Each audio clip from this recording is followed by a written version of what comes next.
All right, you ready? It's 1 minute till. All right, We don't want to leave. We don't want anybody. Start too early. Don't start too early. Yeah, there you go. You know, it's like Seinfeld. You want to make sure that they're right on time. You don't watch any extra commercials. Hope, how are you? Kathy, 7 how you o'clock. doing? All right, here we go. Ready?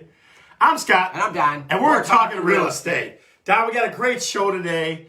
Some very interesting cutting edge stuff. Some stuff that's useful. And I have, like I've been telling people all week on our commercial, a ridiculous story. Ridiculous. Okay? It's so hard. I got to slow myself down because it's so ridiculous. Hopefully, my good friend Bill Polk will be on to corroborate the story. Zach Wilkowitz, good to see you, my friend. So tell us about what we got for the show today. So up first is the this week in market. Okay. What else we got? What else? What other topics we going with? Topic number two is demystifying appraisals. Number 3 is city spotlight. Fabulous Ferndale, baby. That's what I'm talking about. Fashionable. You know, Ferndale. fashionable. That's true. That's There true. you go. And fan of the show, moving tips, and there's some bizarro story at the end of this whole thing that we have. The story is so crazy. You're going to be like, what the heck? It's going to be like, oh my God. So, before we start, as always, folks, tell us where you're chiming in from. Are you in Downriver area, wonderful Woodhaven, Grosse Pointe Shores? Are you in Algonac? Where are you at? Tell us what city you're popping in from. He's here. The story man, Bill Polk, is in the house. We're telling that last, my friends, so stay tuned. Oh, boy. So he was there? He's there. He's going to corroborate the whole thing. All right. It's not made up. I swear to God, it's not made up. All right. Okay, so let's start this show. So, Scott, I got some interesting Century 21 stats. Our company, our loan, our 4 offices, our Royal Oak office, our Northville office, our Dearborn and Dearborn Heights.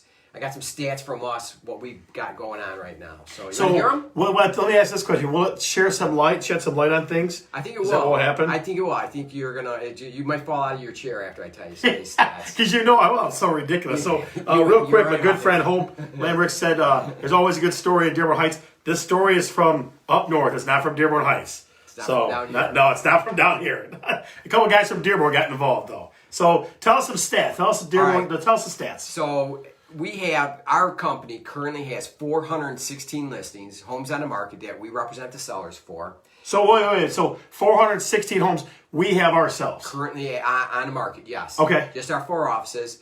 And out of that, 100 homes are pending. 100 of those sellers, we sold their homes, and they're currently under contract. So that's...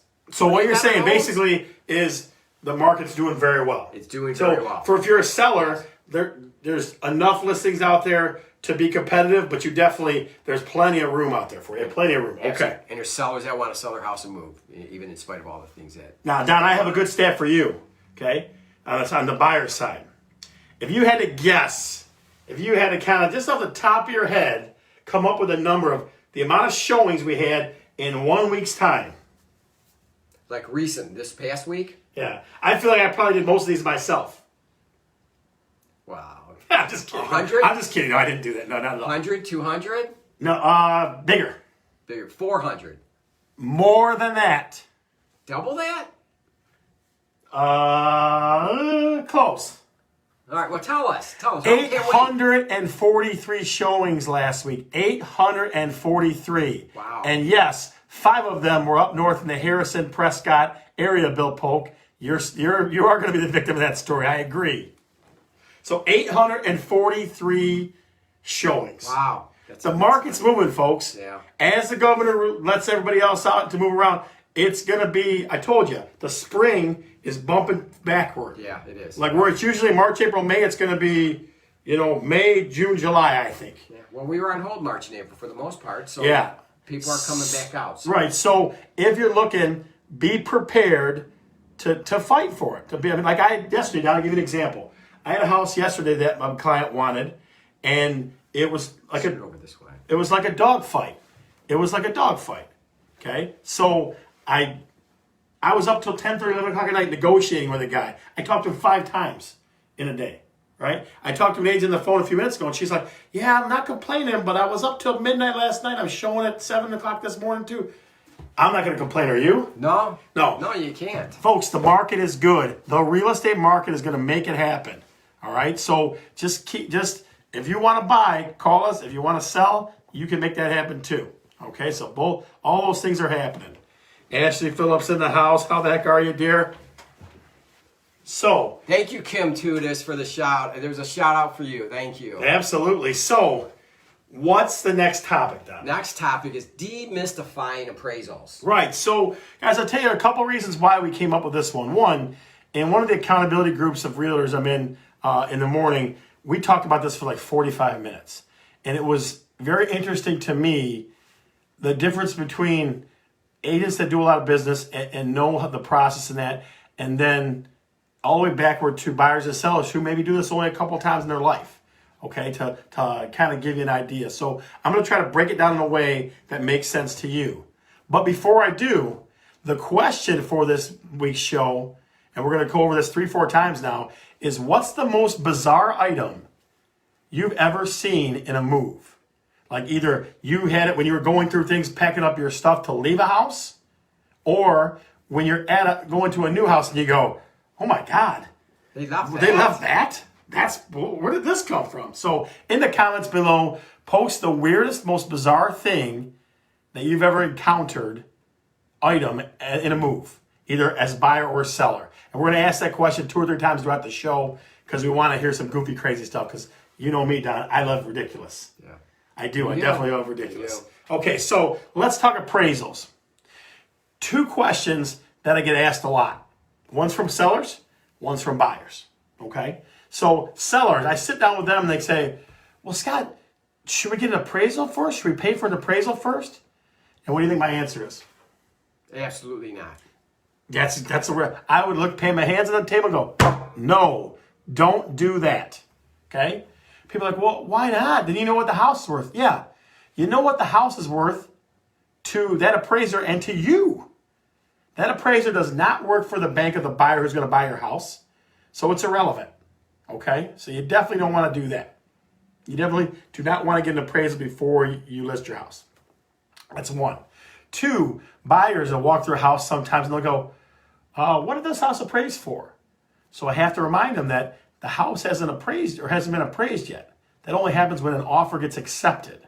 Then the appraisal comes along. Well, how do they come up with the price? So here's how it works. A real estate agent, okay, definitely finds comparable homes. And I'm talking about comparables in a second because that's another topic that confuses people, okay? Comes up with comparable homes, sits down with the sellers and says, okay, here's what your house is worth according to comparables in my estimation. What price would you like? Okay, so that's how that happens. Does that make sense? Does the seller have any input on that? They do. I mean, I think people could say I'm wrong when I say this. Greg Danziger, how are you, sir? People could say this wrong when I say it, but I go, listen, I'm only the expert. You're the boss, but I'm the expert. Right. Yeah, so that's the way I put it. So I mean, because eventually they have to be comfortable with the price too. Absolutely. Okay? Now, the second part of demystifying an appraisal is this. An appraiser looks at basically 5 things to decide if your house is comparable to another house that's sold. Because I always get, well, my neighbor down the street got this. Or my neighbor, this happened and they sold 3 years ago and got this. Okay? Here's the 5 things that make your house comparable. And usually I dig pretty good. I mean, like, I try to think like an appraiser and dig to make sure that I have a good idea. Okay? To know the market. Right. So the first thing is location. If you get something in the same sub, that's great location. Okay, but you can go all the way out to a half mile. Appraiser usually goes out anywhere from in the sub to out to a half mile. They go to a half mile out. I mean, if it's a really unique home and it doesn't match a lot of things, they go even further, but that's really atypical. Up to a mile. So 1 is location. That's the first thing. Okay, neighborhood, right? Second is they have to find something in the last 6 months. Okay, they have to find something in the last 6 months. They can go back further if they have to, but they typically last 6 months. Yeah. Usually, if there's enough data in that time frame. Yeah, and so sometimes, and this is real world stuff. Sometimes it gets a little goofy when you're coming out of winter because that 6 months period is like, February, November, and those months. So those are a little slower. How's that affected? It definitely makes it harder. How? Well, because the prices are usually lower, or people are less houses on the market. Okay. Right. So you really gotta hope you got some updates and some other things to help you. You know what I mean? So typically, But they can still go back beyond the 6 months. yeah. They can. But that's like I said. Typically, it's 6 months. Yeah. So far we got location and we got time of sale. Okay. 3. Number of stories. If your house is a bungalow or a colonial and the ranch down the street sold for this, that doesn't matter to you. Okay? That's a ranch. That's a different kind of home. Right? Those are, and again, I'm not going to upset people, but typically those are your most desirable homes. I mean, in an appraisal or in a market size, typically. Not always, but typically. So they want to compare the same one style to not the style right. that you have. So if you have a bungalow and one next door is a ranch, they're not really that comparable because they're different homes. I mean, their location's good, but they're not comparable. Right. So that's 3. 4 is size. If this is, an appraiser told me this one time, if you're within 200 square feet, that's kind of their cutoff. But you get past 250, that's a different house.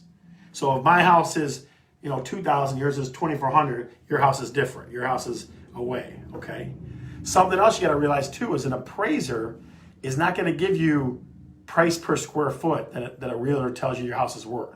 They're going to give you 25, 30, 40 bucks a square, something like that, right?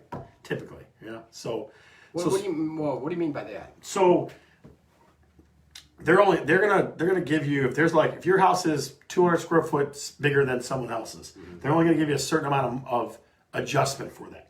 For that additional 200 square feet? Yes. Okay. Yeah, they're not gonna give you full market. Like let's say your house is worth $100 a square. They're not giving you $100 a square. Okay. They're giving you like 20, 25 bucks. Okay. Okay. So far you got location. Okay.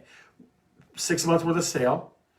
How many stories and size? Those are your 4. Last one. The magic word for appraisers.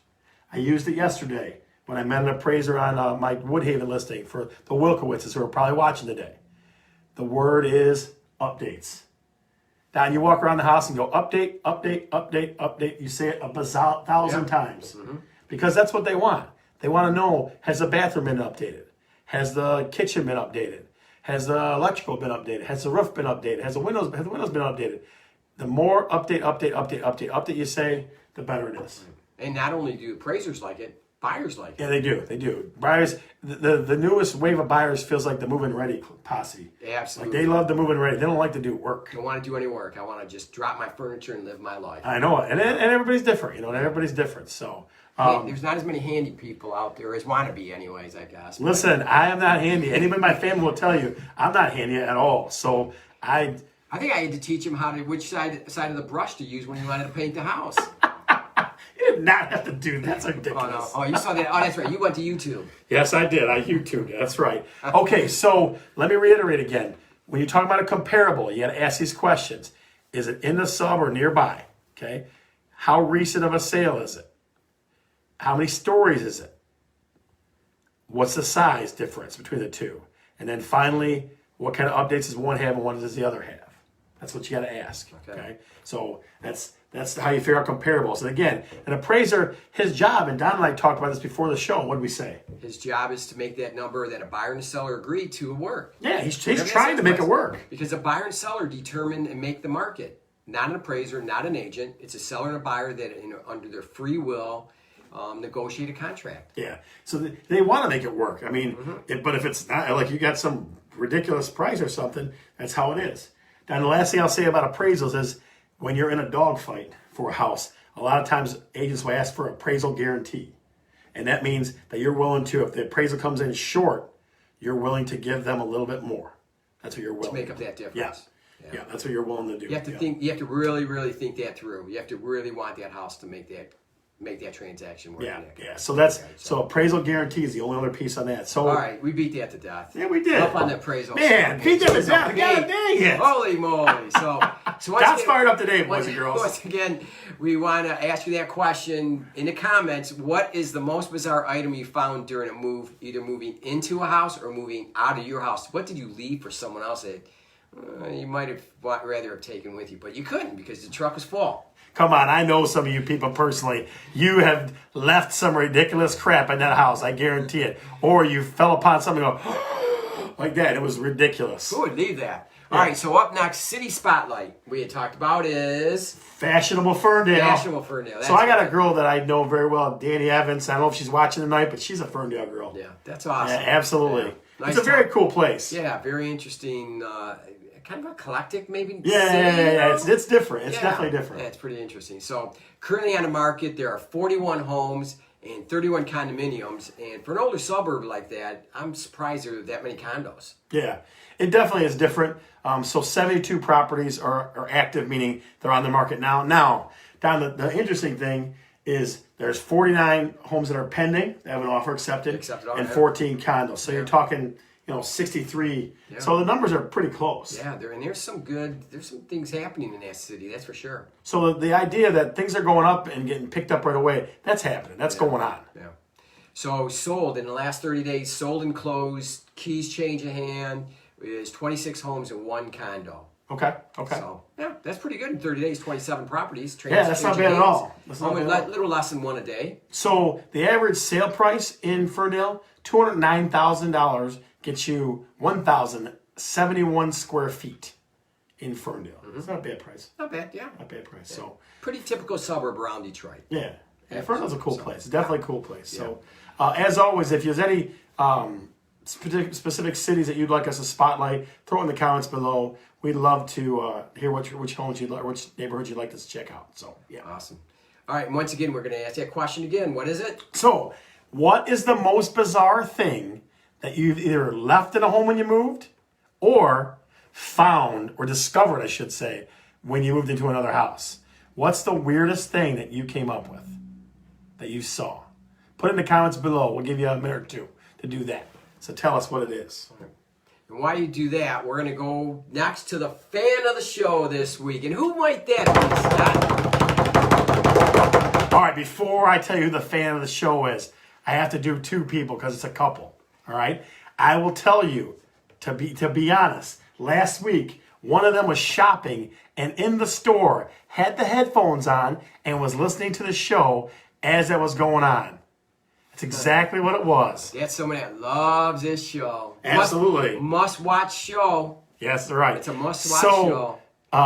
Kathy and Tom Wilkowitz, you are the fans of the show. So if we can real quick get some Tom or some Kathy in the comments. Throw Kathy's name in the comments for us.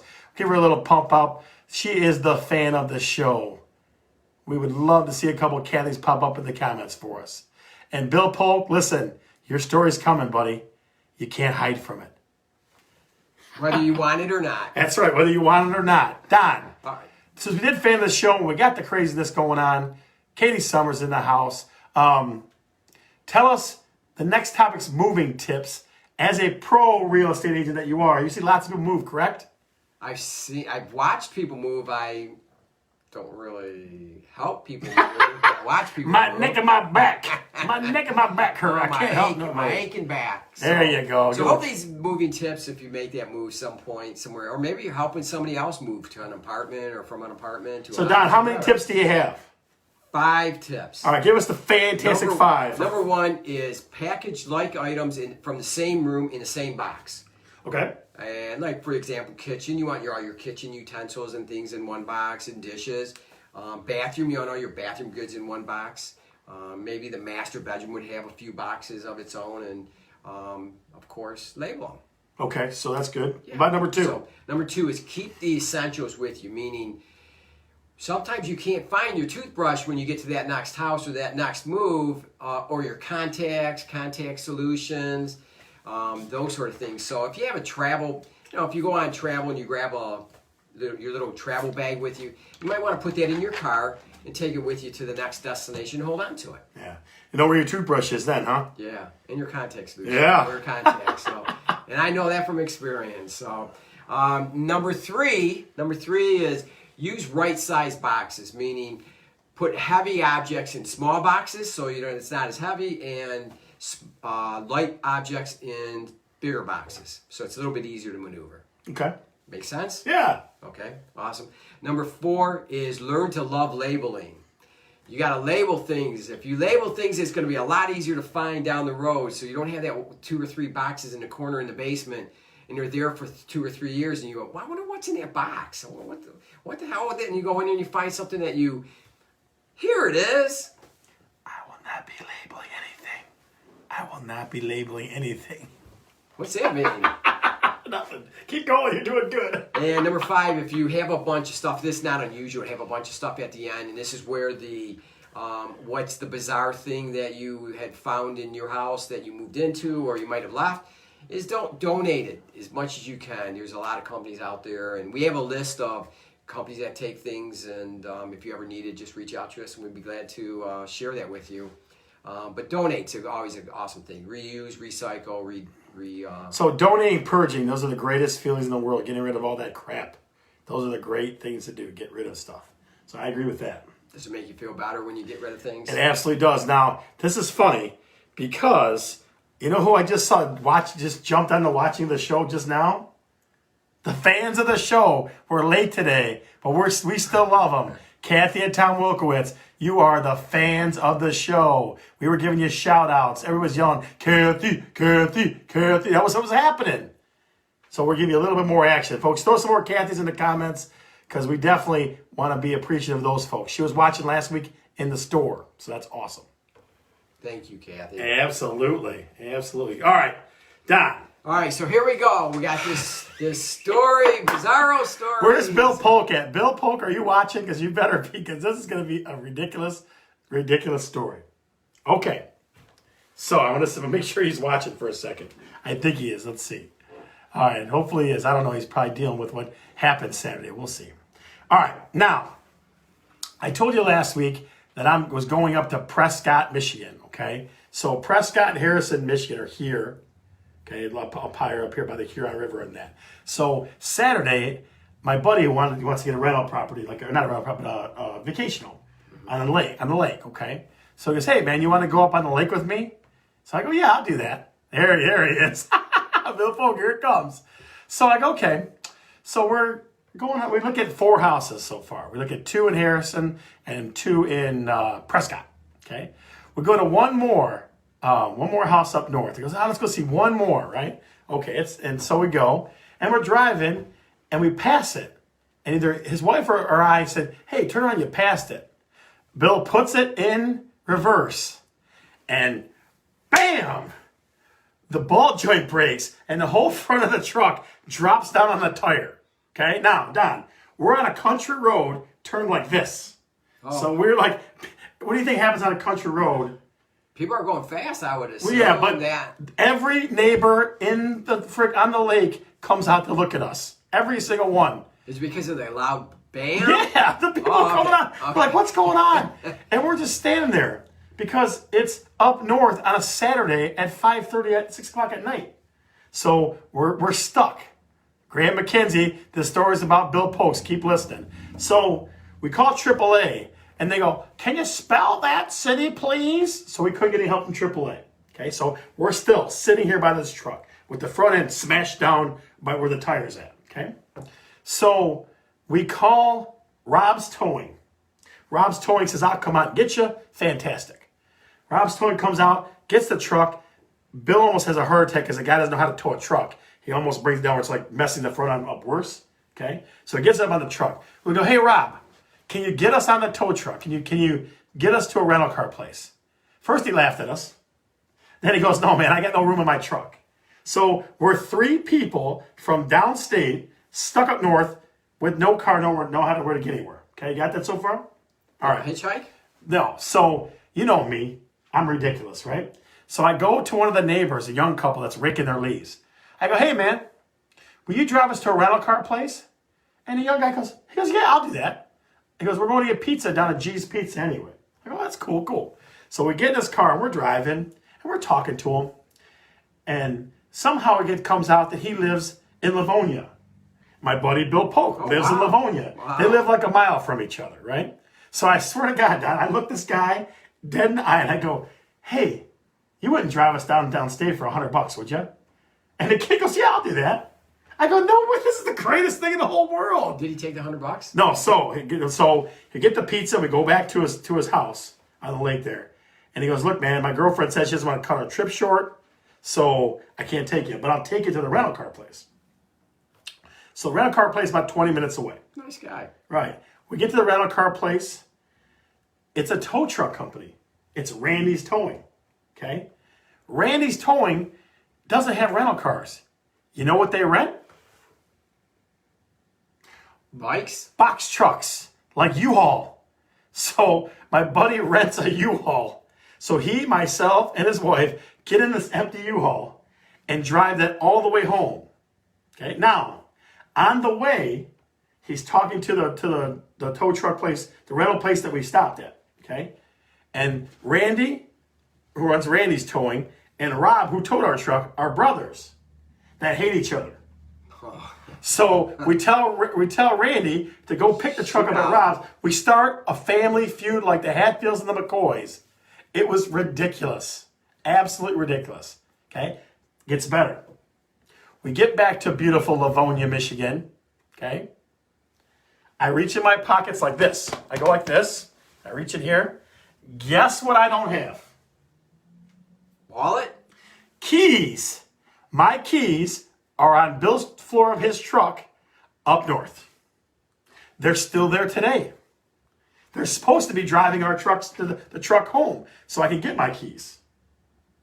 That's a ridiculous story. That is. So you still don't have your keys. No, I still don't have my keys. We still haven't bought a place yet. We're working on it. We still haven't bought a place yet. But I swear, he and I looked at each other about 4 times going, I can't believe this. Yeah. I can't believe this. It was the most ridiculous thing I ever heard in my life. What a bizarro story. Yeah, if only Real Estate Man was there, he could have solved that one, I think. Think he could have flew you home? Yes, he could have. So, Bill Polk, that story is for you, my friend. Yeah, he says... You're a part of it. Well, listen, my car's been parked next to cross street from his house for like 3 days. He had to tell people that it wasn't like an abandoned car. Yeah. Oh my God, Don, that's ridiculous stuff. All in the name of real estate, though. You were doing what it takes. You got to do what it takes. Absolutely. All right. So what's the last word, Don? Tell us, kind of remind us what this video is about. All right. So of course we explained the stats, marketing stats, Yep. what's going on. Things are happening. The market is surging, like we had mentioned.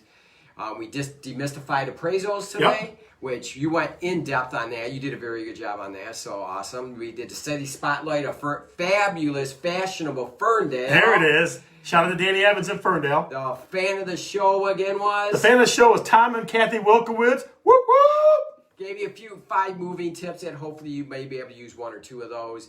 And of course, the bizarro story. So Don, listen now. Of the folks in Scott. That's right. So my cousin Nancy, because she knows me so well, she's like, "Where's your spare key? Do you really think I have a spare key? You know me a long time. No, I would never have a spare key. I just don't roll that way." Yeah. So anyway, so good week this week. It was a ridiculous Saturday, buddy. Yeah. It was ridiculous. So, as always, I'm Scott. And I'm Don. And we're talking real estate.